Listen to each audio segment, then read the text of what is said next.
I call Chester Borrows. Thank you, Mr Speaker, and I appreciate the opportunity to speak on this bill. The government stepped up with a financial assistance package to help people get their leaky homes fixed faster. Our priority is getting homes fixed, and we must move beyond the current state of endless disputes and litigation. This package is about spreading the cost as evenly and fairly as possible to get action. We need to help affected homeowners to move on with their lives, and I commend this bill to the House.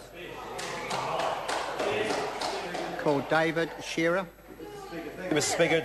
It's good to be able to speak on this bill, but I have to make the observation that the calls that have been so short from the other side. I mean, 2 weeks ago, the Leader of the House told us that the legislation was all in place and we didn't actually need to take urgency in the last couple of weeks. Well, the other side was probably as surprised as we were to find out that we're probably going to be here until Saturday. So that's no problem for us. But what that means is that the National Party doesn't actually enter into the debate anymore. And we had a bill just before this one, or earlier today, the SIS bill, which is actually one of the most fundamental pieces of legislation that we're going to be putting through this House. It balances national security against our human rights and the protection of our human rights and the protection of our privacy and what can be done against us. And the National Party didn't speak on that part at all. They didn't even take a call as long as Chester Borrows just did. So the disorganisation in which we are facing the legislation right now is the cost is that we don't actually have a debate. We just have the National Party standing up and saying we support this piece of legislation. Mr Speaker, on this piece of legislation, it is a bit different from the SIS bill, obviously, but it's different in another way in terms of the process. In terms that wait for this, Mr Williamson, because because I think what you have done here, unlike the SIS bill, is that you have actually consulted very widely with the stakeholders involved here. We're not going to have the opportunity to do that. It seems like the committee stages of the SIS bill is going to be all handled in secret unless Mr Key changes his mind again on that. But I have to congratulate you. Congratulations to the Minister on that, and actually for bringing this piece of legislation to the House, because I don't think this is never going to satisfy absolutely everybody. People are going to be annoyed and not happy, but I think it strikes a balance, and I think he's done, Mr Minister, you've done a good job in bringing it here. If you look back on the issues here, there is problems that caused this debacle, and the cost of it is eye-watering. And we're looking at $11 billion. PricewaterhouseCoopers thinks it could be up to $23 billion. Well, that's the education and health budgets all in 1 year. In fact, the North Shore City Council did some interesting figures when they actually looked at in 2008 dollars, looked at the Napier earthquake was only $608 million versus possibly what is here is about $11 billion. It was I think a systemic series of failures right through the last 20 years, and we've talked about the deregulation of the building industry. I think that was definitely one aspect of the problems.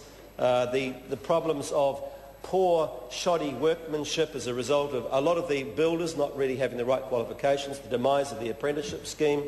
We have a change in style of housing with no eaves, flat roofs, and little in the way of control from the councils that really should have exercised much greater control over the building process. That didn't happen. And then we also had a lot of the houses built in very untreated timber, which were much more prone to rot. Interestingly, I live in a house 130 years old, no rot at all, except for the parts that have actually been renovated more recently into the Pinus radiata. Although I have some of my constituents coming into my office to talk about about homes and leaky homes. Most of my constituents live in older style houses which don't have this problem that have been standing there for 100 years plus in some cases, and they are solidly built with eaves, with the right type of measures built in suited for the New Zealand environment, for the Auckland environment, which these houses that were built more recently certainly weren't set up to do. I think that the breakdown, obviously an improvement on the 10% that the government was going to pay. We have the government now paying, looking at 25%, council at 25%, and the owner at 50%, strikes a reasonable deal. There is some issues, and they've been raised by my colleagues here, both Phil Twyford and Moana Maki, on some of the details, and I expect this to be ironed out in the Select Committee. And it was good to hear earlier in the evening the Minister saying that was in fact going to be the case. Minister, we do actually welcome and thank you for the extra material you sent through, because I think there's going to be quite a few questions coming to electorate officers over the next few weeks about what this legislation is and what it might look to do. Just to touch on some of those issues, though, we do, I think, need to have some clarification is around the repairs, because if the repairs are, say, for example, costed out at $100,000 and they look like they might be heading towards $150,000, we have an issue about how an owner bridges that gap. And if the repairs aren't done to the satisfactory level, what sort of comeback does the owner have, for example, against the council? The council is essentially not able to be taken to task on that. And I think there possibly needs to be some sort of an appeal mechanism. We can't simply say that these assessors are going to be able to get it right every single time. So I think there's a couple of issues around that. I do think there's obviously there is the big issue of people who are simply not able to afford to pay the 50%.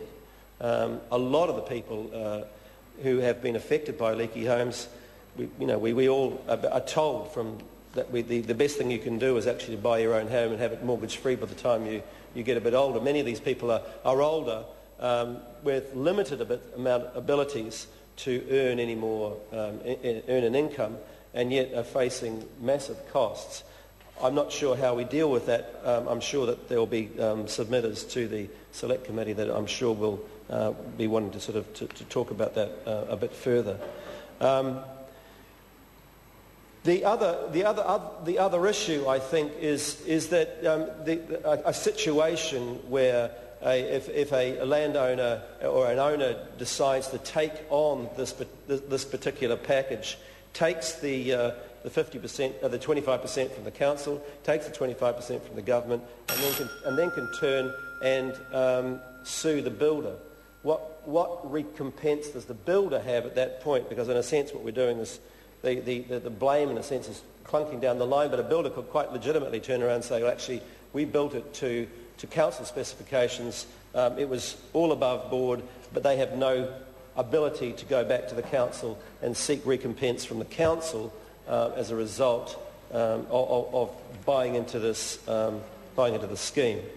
Mr. Speaker, I think overall, the estimates that there's about 70% of people will take up this offer is good. I mean, it was never, as I began speaking today, it was never going to be something that will fix everybody's problems. This is a problem that affects New Zealand at large. And when somebody turns around and says, well, the council should pay for that, well, the council is funded by ratepayers, which is ultimately our problem. So the whole thing goes around in a circle, and we, as New Zealand, are going to have to shoulder the burden collectively for this, I guess, this complex system of errors. And we have no other option, I don't think, than to look at a